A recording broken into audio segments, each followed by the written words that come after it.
lost my heart and hope to die. Welcome to my dark side. They took what? Bulma's sharp cry echoed across the breezy island, shattering the calm like a rock through glass. Beerus, who had been stretched out comfortably in a lounge chair, jolted awake and flattened his sensitive ears. He looked around with clear irritation, annoyed that his peaceful nap had been cut so rudely short. Bulma stood near the edge of the deck, her face red with anger. She was holding her newborn daughter carefully in one arm. Frieza and his henchmen just barged into my lab and stole the Dragon Balls. Can you believe that? She fumed. Beerus's eyes flicked open in alarm. He recognized that name all too well, and not in a pleasant way. Goku stepped forward, scratching the back of his head. I wonder what kind of wish he's after this time. Shenron has limits, so it's not like Frieza can ask to become super strong. That wouldn't really work on that big of a scale, right? Vegeta, crossing his arms, let out a low growl. Isn't it obvious? The tyrant probably wants immortality. That's the kind of thing Frieza would waste a wish on. His glare hardened, making it clear how much he despised the idea of facing an immortal Frieza again. Beerus's face darkened at the thought, his tail flicking in agitation. Immortality, he muttered, the single word sounding like an accusation. He sniffed in annoyance. That's exactly the kind of stupid plan mortals come up with. They always think they can control the universe if they just live forever. There's only one god of destruction, and that's enough. Bulma let out a tired sigh, trying to steady the fussy baby in her arms. I only had 6 Dragon Balls stored at my lab, so they must be headed for the last one. Lucky for you guys, I already know exactly where it is. Goku's eyes lit up, and he gave her a quick grin. Nice. So, where is it? She handed the baby a small toy to keep her occupied. On the ice continent, Bulma answered, rolling her eyes. You know I'm not a fan of freezing places, so I was sort of putting it off until later. Well, we don't have time to wait now. Goku started doing a few stretches, loosening up his arms and legs. Guess we better get going, huh? Bulma nodded, then turned a hopeful look on Beerus. Would you like to come along, Lord Beerus? It might be nice to have the extra help. Beerus yawned, stretching lazily in his seat. Nap time, he declared bluntly. I think I'll stay right here. You all have fun chasing after Frieza. Whis, who had been watching with a mild smile, couldn't resist chiming in. Are you sure, Lord Beerus? We might find something interesting to see or do on the ice continent. A little adventure, perhaps? Beerus cracked one eye open, thinking for a second. Anything tasty to eat out there? He asked, his tone more bored than curious. Bulma shook her head firmly. Unless you're the kind of person who enjoys a snow cone in sub-zero temperatures, I'd say no. Sorry. With a lazy shrug, Beerus closed his eyes again. Then count me out, he said. He repositioned himself, clearly pleased at the idea of getting uninterrupted sleep. I've had more than enough excitement sparring with Goku and Vegeta for hours on end. Bulma pursed her lips in annoyance, but then a sudden idea brought a mischievous smile to her face. All right, if you insist. She walked right over to Beerus and planted her infant daughter on his lap without warning. Here, I think you two will be just fine together. Wait, what? Beerus jerked upright, looking down at the tiny baby, then glaring at Bulma as she started walking away. Don't just dump her on me. Bulma stopped mid-step and glanced back over her shoulder. Her name isn't this, Beerus. It's Bulla, she said matter-of-factly. And do you really think I'm going to bring my baby to a possible battle with Frieza?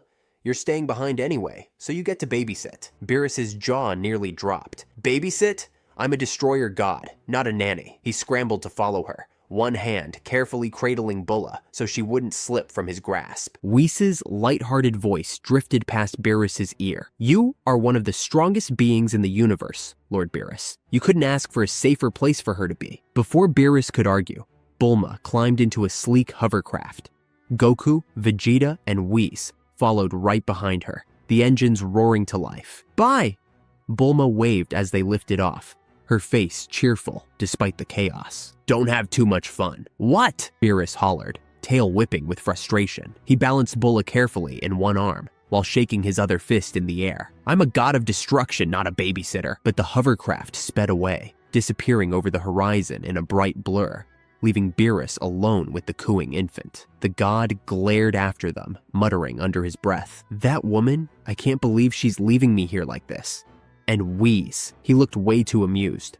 I'll get him back for this when he returns. He floated down to the poolside with a resigned sigh, setting Bulla in a small carrier near his lounge chair. Unbelievable, he grumbled, shaking his head. Me? Stuck with a mortal baby.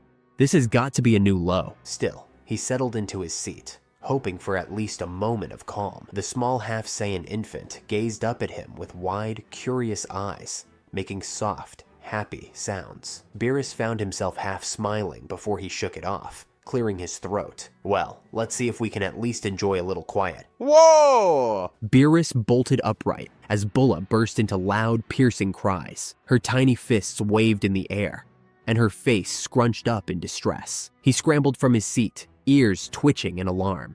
Hey, what is it? He demanded, his tone betraying his lack of experience with babies. Bulla, being a baby, naturally responded by crying even louder. I thought Bulma fed you already? You can't still be hungry? Beerus exclaimed, his voice echoing around the empty patio. He couldn't keep a slight whine out of his tone as he noticed his own stomach rumbling in sympathy. The sound made him roll his eyes. He stood there for a moment, scanning the surroundings for any sign of help, maybe a stray servant or a spare robot, but there was no one. Damn it, that's right, he muttered, recalling Bulma's earlier instructions. She gave the staff the day off, and even the robots are all plugged in somewhere, charging. Baby Bulla's cries grew louder, hitting his sensitive ears like tiny thunderbolts. Beerus's tail whipped in agitation as he realized he had no choice. His sharp eyes landed on a small baby bottle left on a nearby table, and he snatched it up quickly, turning back to Bulla with a resigned sigh. Here, this is what you want, right? Take it, he said, doing his best to prop the baby in one arm, while he tried to guide the bottle to her mouth with the other. It took him a few clumsy attempts, but once Bulla latched on, the wailing stopped as if someone had turned off a switch. Beerus slumped in relief, carefully placing Bulla back in her carrier once he was sure she was settled. There. Better? Good. Now go to sleep and quit bothering me, he muttered under his breath, still trying to convince himself this nightmare would be over soon. He had barely straightened up when... Wah! What the hell? He barked, jerking around to glare at the shrieking infant. I know you can't be hungry still, though you're half Saiyan, so who knows? Maybe you are. Bulla's cries continued, her tiny face scrunched up as if in deep protest. Beerus felt his patience fraying. Damn it. What do people usually do after feeding babies? They feed them, then. I know this. Oh, right. They have to burp them. He lifted Bulla up against his shoulder, patting her gently but awkwardly on the back. The little baby squirmed and fussed for a moment longer. Then, at last, burp. Beerus blinked in surprise, then let out a relieved huff. That's actually kind of impressive, he said with a faint smirk, half admiring the newborn's hearty belch. Bulla's cries faded, replaced by soft, gurgling sounds. Finally, that should do it. Still holding Bulla, Beerus walked toward the carrier, hoping the crisis was over. Now, please, just... Wah! Oh, come on! He roared. I didn't even set you down yet. He glowered at the baby. What could it possibly be? No? His words were cut off as a horrible smell flooded his refined senses. Beerus jerked his head back, practically gagging. Oh, shit! His whole face wrinkled in disgust. He held Bulla at arm's length, as though she had suddenly turned into a ticking time bomb. This is foul. This is so much worse than anything I expected. Ugh. Where is everyone? Desperate, Beerus glanced around, shouting into the empty air. Bulma! Vegeta! Whis! Anyone! I'd even take Champa at this point. But no one answered. He realized with dawning horror that he was on his own. Sighing in defeat, Beerus set Bulla down on a nearby table and grabbed the diaper bag from under it. All right, he growled, steeling himself as if preparing for a cosmic battle. I've destroyed worlds, I've crushed armies, and I've faced countless warriors. I can handle one dirty diaper. He carefully undid the snaps on Bulla's pink onesie and immediately recoiled as another wave of the awful stench hit him. Gah! This is beyond disgusting, he gasped, flattening his ears against his skull. Forget it. I'm doing this my way. With a quick flick of his claw, Beerus formed a tiny orb of destruction energy. He aimed it directly at the soiled diaper, obliterating it in a flash. The foul smell vanished instantly, and Beerus let out a triumphant grin. Much better. He then set to wiping Bulla down with what he hoped was a gentle hand, though he grumbled all the way. After that, he reached for a fresh diaper, but Bulla, apparently full of new energy, wriggled and kicked, making it nearly impossible for him to get the diaper on properly. "Damn it, will you stay still?" Beerus snarled, frustration mounting with every squirm. "I'm definitely not explaining to your mother why you're crawling around in the buff when she gets back." At last, after a series of failed tries, he managed to secure the diaper. Panting from the unexpected effort, Beerus stood back and inspected his work. "Ha! I did it. Never doubt a god," he declared, crossing his arms in smug satisfaction. Bulla giggled, hands flapping excitedly, like she was applauding his successful diaper change. Beerus eyed her, one brow raised. "What's so funny? You're lucky I didn't erase you along with that stinky thing." Bulla just cooed again, flashing a baby grin. Beerus gave a reluctant half smile, then shook his head. "At least one of us is enjoying this." A few hours later, the sun was dipping down below the horizon, painting the sky with warm shades of orange and red. The day had felt never-ending. Despite all the drama, Bulla still seemed full of energy, and Beerus had long since accepted that there was no escape. He found himself on the beach, sitting in the cool sand with the baby. The waves rolled in and out, creating a gentle rhythm that calmed his frazzled nerves. He had a rattle in one hand and a teddy bear in the other, waving them back and forth so Bulla could grab at them. She squealed every time, like it was the best game in the world. "You really do find amusement in the strangest things," he murmured, giving her a curious look as she reached for the teddy bear with both hands. His gaze shifted briefly to the horizon. Far away, on the other side of the planet, he could sense the clash of powerful energies. Goku and Vegeta had clearly been fighting alongside someone else. At first, the energies had felt about even, but as time passed, that third source had grown far stronger, easily overshadowing both Goku and Vegeta. Beerus raised an eyebrow. "Huh, that's interesting," he said softly, more to himself than to Bulla. He felt a flicker of genuine curiosity. "Well, nothing I still couldn't handle," he mused aloud, a casual smirk tugging at his lips. Beerus turned his head slightly, sensing Goku and Vegeta's energy signatures fade and then pop back up a long distance away. They seemed to have withdrawn to a different area, leaving Frieza behind. From the weak flickers of Frieza's ki, it was pretty obvious he was getting in way over his head. Beerus couldn't help but chuckle at the thought. Still, that growing, mysterious power pulsed through the air, making the ground beneath him tremble softly. To most people, it might feel like an ordinary earthquake, but Beerus knew better. This was the force of that unknown fighter's energy, continuing to rise, so intense it threatened the planet's balance. Each surge felt like a small shockwave, rippling through the sand. He let out a calm sigh. Ignorance is bliss, I suppose. Bulla, however, did not appreciate the sudden shaking. She let out a startled whimper, her tiny hands flailing toward the air, as if trying to grab onto something for comfort. "Hey, it's all right now. Don't start crying again, kid," Beerus mumbled, lifting the infant onto his chest. He gave her a few gentle pats on the back. "Uncle Beerus is here." "Wait, did I really just say that? Ugh. Good thing no one else is around to hear it." Bulla whimpered for another moment, eyes filled with worry, until something else caught her attention. Her gaze landed on Beerus's tail, swishing back and forth behind him. A grin replaced her frown almost instantly, and she reached for it, her tiny fingers grabbing at the empty air. "You find that amusing, huh?"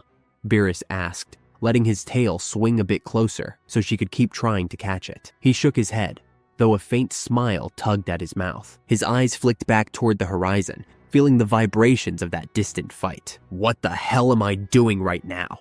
He grumbled under his breath. "Me, the great god of destruction, stuck babysitting on a beach, while I sense a battle raging on the other side of the world. Meanwhile, a mortal child is drooling all over my sash." He glared down at Bulla, who was busily attempting to capture his tail. "If Whis hadn't gone off to watch that fight, I wouldn't be stuck here." Suddenly, Bulla let out a happy coo and tugged on Beerus's ear instead, causing him to yelp softly in surprise.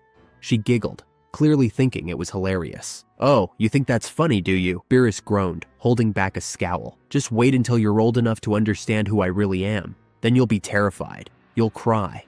A lot." She released his ear and returned to grabbing at his sash, squealing with delight as though it were some incredible new toy. Beerus rolled his eyes, but let her play with it anyway. His tail flicked dismissively behind him, even though he didn't seem quite as annoyed as he sounded. "Fine," he huffed, But don't go telling anyone I let you do this. Only reason I'm letting it happen is because you're cute." He paused then, drawing in a more measured breath. His voice grew quiet, almost reflective. "I've destroyed countless worlds for less, you know. Destruction is simple.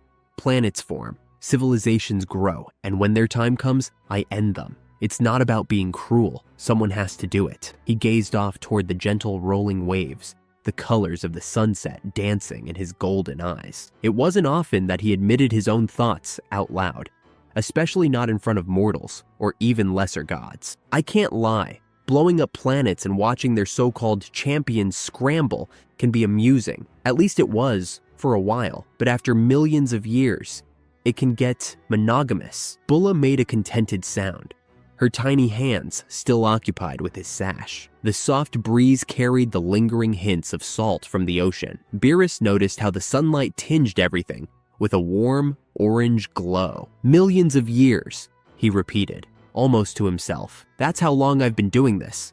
Earth is no different from any other planet. One day, when its time comes, I'll destroy it too. You can count on that." Bulla giggled, as if protesting. Beerus let his tail flick over so she could tap it again, but gave her a mock-serious look. "Don't laugh at me. I'm not joking," he grumbled. "Your entire world, poof, gone, and it'll be my doing.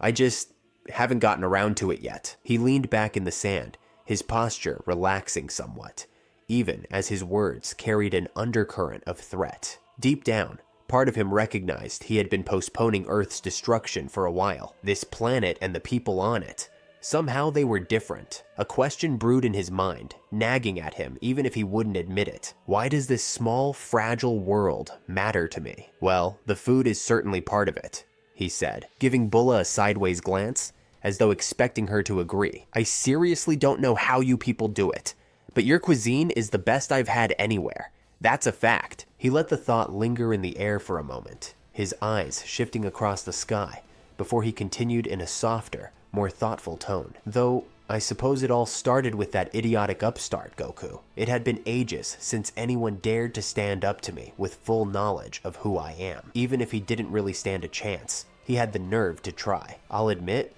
it was entertaining." A small chuckle escaped his lips. "Of course, I couldn't go all out back then. And now, both he and Vegeta have reached godly power." A toothy grin spread across Beerus's face. "I guess part of me is curious.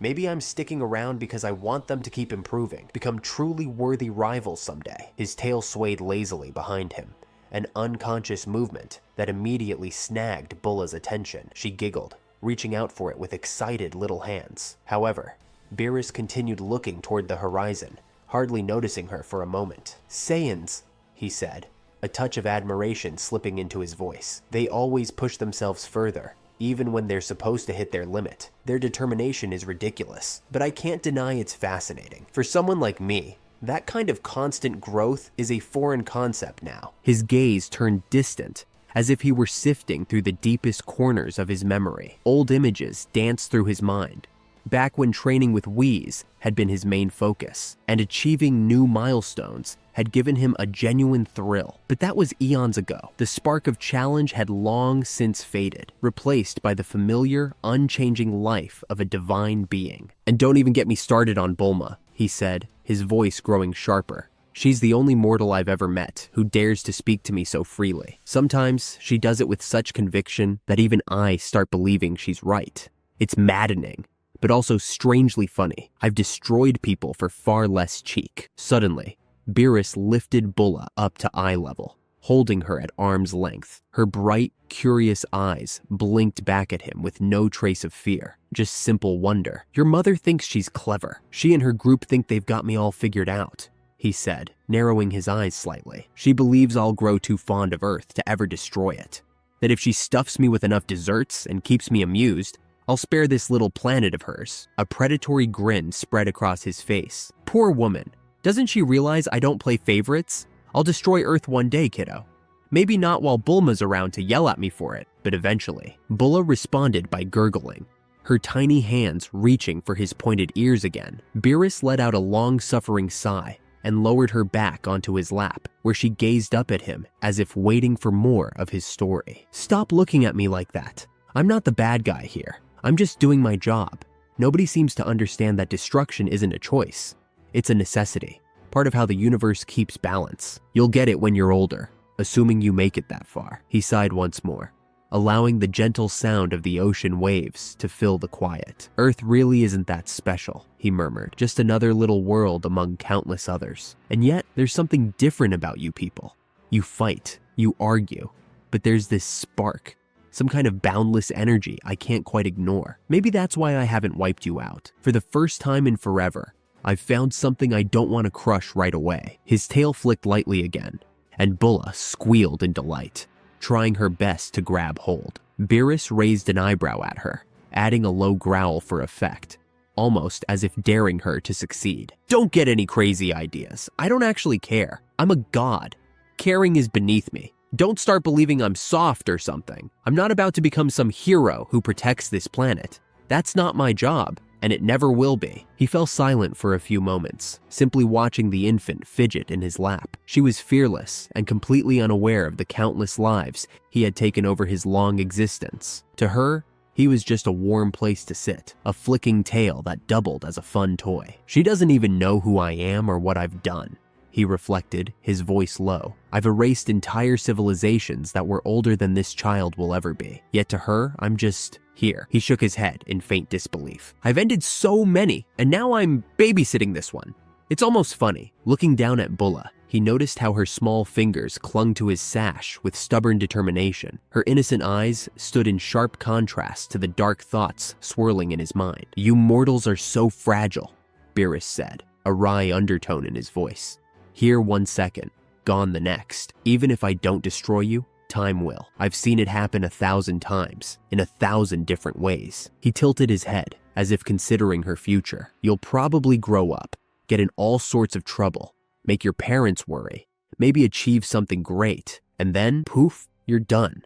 That's how it goes. He let out a long, dramatic sigh, and I'll still be here, watching the next generation of fools do the exact same thing. Bulla responded by blowing a little raspberry, interrupting his grim monologue with her playful noise. Beerus snorted in amusement. The surf continued its gentle rhythm against the sand, bringing a lull in conversation. At length, Beerus added, sounding almost reluctant, but if everything's temporary anyway, I guess I can tolerate it for now. Carefully, he loosened her tiny grip on his sash, shaking his head in mild exasperation at her never-ending curiosity. I'll deny it if anyone asks, but I really don't hate this planet, or the people on it. He paused, letting a slight grin cross his face. Goku and Vegeta? They're not half bad for Saiyans. Your mother? She's a pain, but she's smarter than most. His stare softened as he glanced down at the little one, cradled in his arms. And you? Well, you're lucky you're cute. Bulla let out a small yawn,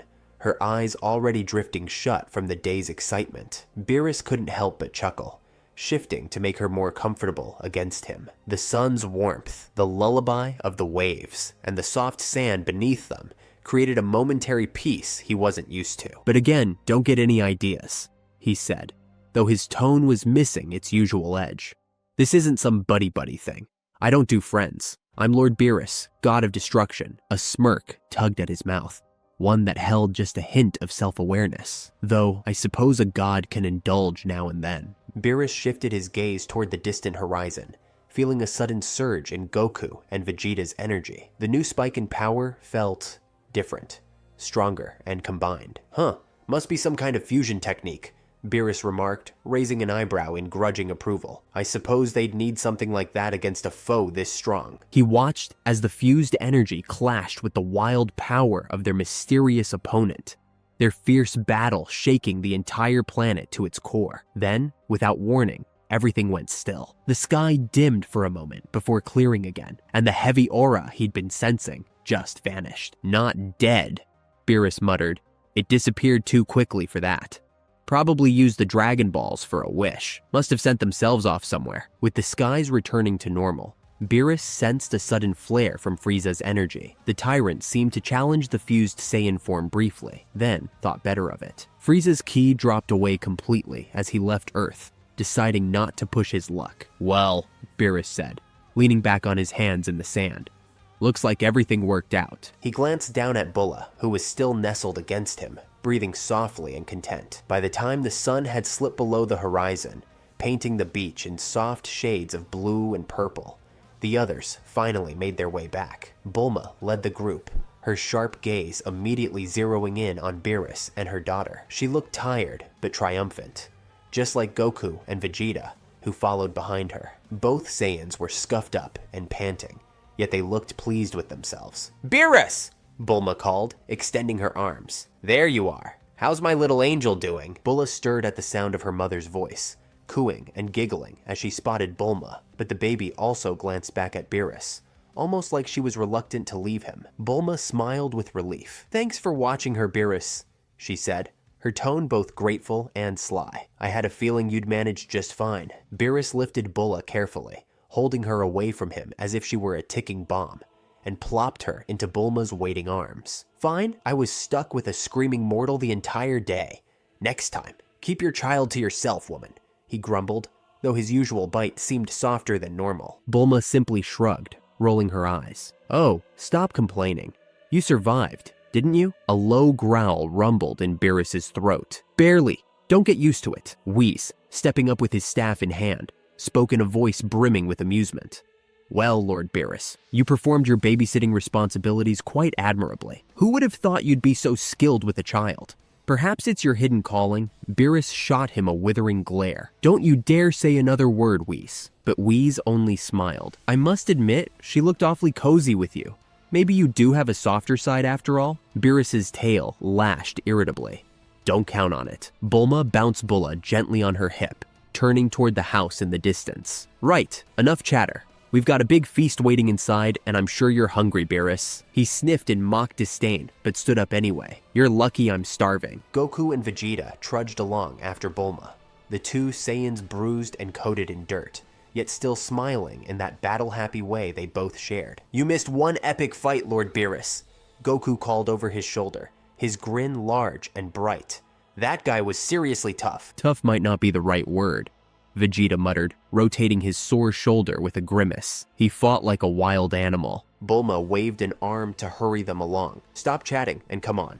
We need to clean up and eat. I'm guessing Beerus could use a good meal after all the work he did today." Beerus followed them slowly, lingering just a step behind. He observed their tired forms for a moment, noticing the way they seemed both exhausted and completely pleased with themselves. Their silly banter and camaraderie were oddly contagious, and for just a split second, Beerus felt a strange warmth inside, something that almost felt like acceptance. "What a bunch of fools," he thought, smirking to himself. Even so, he recognized how temporary all of this was. He knew he would outlive them, that this friendly peace would eventually end. And yet, glancing at the lively scene in front of him, he felt a hint of contentment despite himself. "I'll destroy this planet one day," he reminded himself, eyes narrowing as he looked at the familiar lights of Capsule Corp. "Not because I want to, but because I have to. Until then, they can keep on thinking they've won me over. Let them enjoy their little peace while it lasts." Just then, Whis' soft voice drifted in from his side, as if reading his mind. "You really have grown fond of them, haven't you, my lord?" Beerus let out a sarcastic snort. "Ridiculous." He paused, then gestured toward the retreating group. "Anyway, let's go before they eat all the food." "As you wish, my lord." Whis chuckled, walking alongside Beerus. From the Capsule Corp compound ahead of them, faint laughter and the warm glow of lights spilled out into the night. Beerus allowed himself a final glance at the cozy scene before turning away, his tail swaying slowly behind him as he made his way inside.